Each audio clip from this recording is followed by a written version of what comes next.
मध्य प्रदेश की सभी 230 सीटों पर मतदान हो चुका है और अब 3 दिसंबर को मतगणना की जाएगी।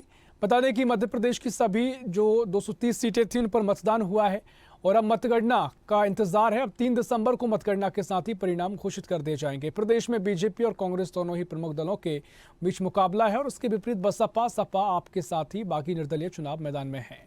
इससे कई सीटों पर मुकाबला त्रिकोणीय हो गया है। कहीं बागी बीजेपी का खेल बिगाड़ रहे हैं तो कहीं कांग्रेस का टेंशन बढ़ा रहे हैं।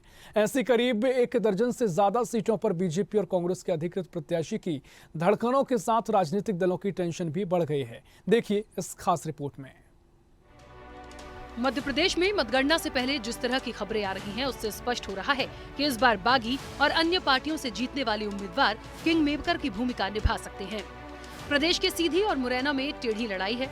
टीकमगढ़ भिंड में अपनों की टेंशन बढ़ा रहा है। देवतालाब में जहां चाचा भतीजा तो वहीं धार और महू की विधानसभा सीट पर कांटे की टक्कर देखने को मिल रही है।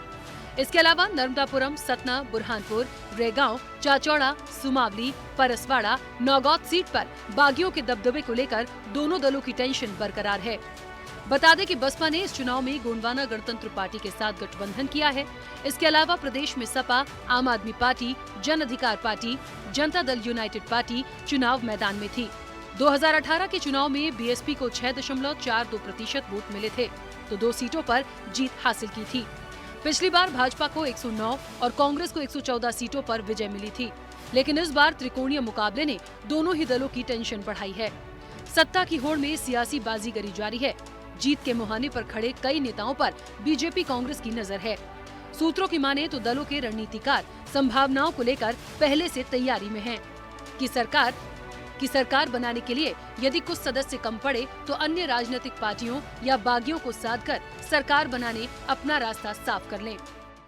भारतीय जनता पार्टी को पूर्णतः विश्वास है कि सरकार हमारी बन रही है। और जहां तक बात रही बागी नेताओं की, तो शायद आपने मायावती जी के बयान पर ध्यान नहीं दिया कि उन्होंने पहले ही बोल दिया है कि उनके जो उम्मीदवार जो प्रत्याशी हैं वो भारतीय जनता पार्टी के साथ खड़े होंगे। बाकी आगे क्या होता है ये देखा जाएगा। और मुझे लगता है इसमें सबसे ज़्यादा कांग्रेस को सोचना चाहिए क्योंकि ये उनके लिए ज़्यादा चिंतनीय विषय है। देखिए, कांग्रेस पार्टी एक पूर्ण बहुमत की जबरदस्त सरकार बनाने जा रही है।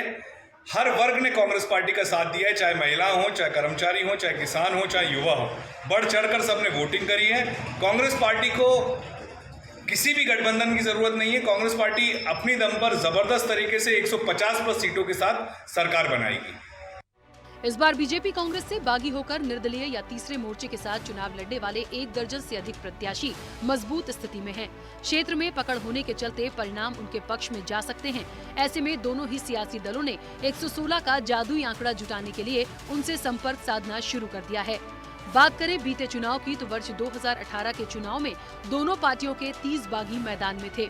उनमें से महज 4 ही चुनाव जीत पाने में कामयाब हुए, लेकिन कई ने मुकाबले को त्रिकोणीय बनाकर कई सीटों पर अपनी मूल पार्टी का नुकसान किया था। इस बार बागी हुए बड़े और कद्दावर नेताओं की संख्या 1 दर्जन से ज्यादा है। इनमें से कुछ को भाजपा और कांग्रेस ने अपने अपने दल से प्रत्याशी बनाया है, जबकि दूसरे निर्दलीय या तीसरे मोर्चे से चुनावी मैदान में हैं। विशेषज्ञों की माने तो बसपा या आम आदमी पार्टी से जितने ही प्रत्याशी विधायक चुने जाएंगे, उन्हें प्रमुख दल सभी अपने साथ मिला पाएंगे। जब वे दल बदल कानून के तहत पर्याप्त संख्या बल के आधार पर दलों का साथ देने को तैयार होंगे। फिलहाल किंग मेकर की भूमिका में नजर आ रहे बागियों को साधने के लिए दोनों दल जुटे हैं। कैमरा पर्सन शैलेंद्र रावत और रणवीर बघेल के साथ मोहम्मद ताहिर खान, स्वदेश न्यूज, भोपाल। ऐसी ही खबरों के लिए हमें लाइक करें, शेयर करें, फॉलो करें और यूट्यूब पर सब्सक्राइब करें और बेल आइकन दबाना ना भूलें। साथ ही ताज़ा अपडेट्स के लिए हमारी वेबसाइट swadesh live.com पर जरूर जाएं।